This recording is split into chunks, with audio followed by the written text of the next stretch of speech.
Good morning. The reflection for today is based on Acts chapter 12, verses 4 to 17. When he had seized him, he put him in prison and handed him over to 4 squads of soldiers to guard him, intending to bring him out to the people after the Passover. While Peter was kept in prison, the church prayed fervently to God for him. The very night before Herod was going to bring him out, Peter, bound with 2 chains, was sleeping between 2 soldiers while guards in front of the door were keeping watch over the prison. Suddenly, an angel of the Lord appeared, and a light shone in the cell. He tapped Peter on the side and woke him, saying, "Get up quickly," and the chains fell off his wrists. The angel said to him, "Fasten your belt and put on your sandals." He did so. Then he said to him, "Wrap your cloak around you and follow me." Peter went out and followed him. He did not realize that what was happening with the angel's help was real. He thought he was seeing a vision. After they had passed the first and the second guard, they came before the iron gate leading into the city. It opened for them of its own accord, and they went outside and walked along a lane when suddenly the angel left him. Then Peter came to himself and said, "Now I am sure that the Lord has sent his angel and rescued me from the hands of Herod and from all that the Jewish people were expecting." As soon as he realized this, he went to the house of Mary, the mother of John, whose other name was Mark, where many had gathered and were praying. When he knocked at the outer gate, a maid named Rhoda came to answer. On recognizing Peter's voice, she was so overjoyed that instead of opening the gate, she ran in and announced that Peter was standing at the gate. They said to her, "You are out of your mind." But she insisted that it was so. They said, "It is his angel." Meanwhile, Peter continued knocking.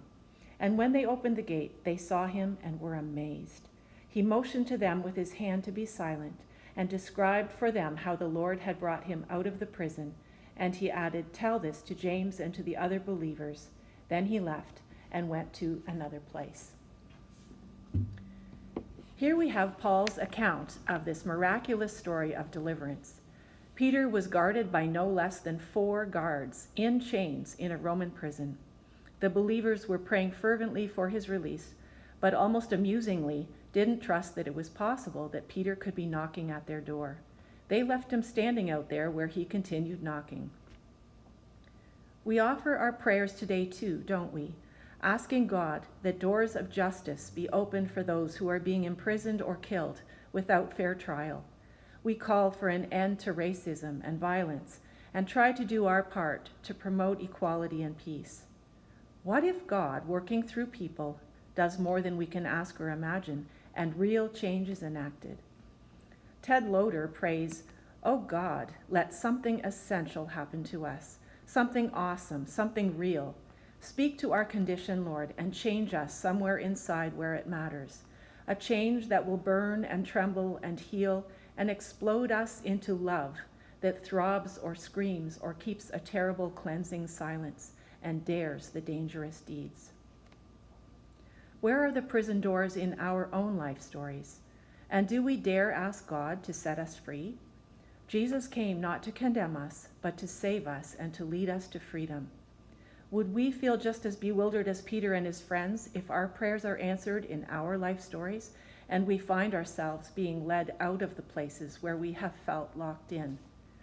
Can we welcome the energy of the risen Christ to peer into our souls where woundedness and pain have been suppressed, where we have felt powerless or inferior, where we struggle with thought patterns of fear, guilt, shame, or doubt, where we find ourselves behind prison doors of unforgiveness or bitterness or addiction to control or people-pleasing? Will we trust his presence enough to allow him to burst through our walls of confinement, inviting him to transform our spiritual poverty, opening doors to joy and freedom? Jesus is willing to breathe new life and power into us, releasing us with his words of peace and forgiveness.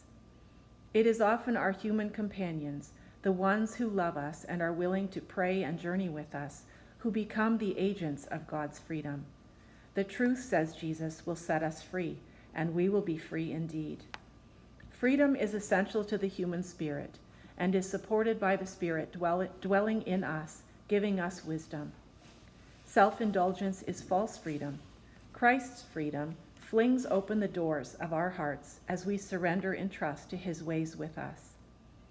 O God, let something essential and joyful happen in us now, something like the blooming of hope and faith, like a grateful heart, like a surge of awareness of how precious each moment is, that now, not next time, now is the occasion to take off our shoes, to see every bush afire, to leap and whirl, to gulp the air as sweet as wine, until we've drunk enough to dare to speak the tender word, thank you, I love you.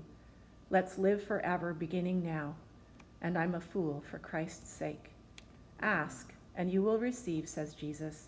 Seek, and you shall find. Knock, and the door will be open to you. Amen.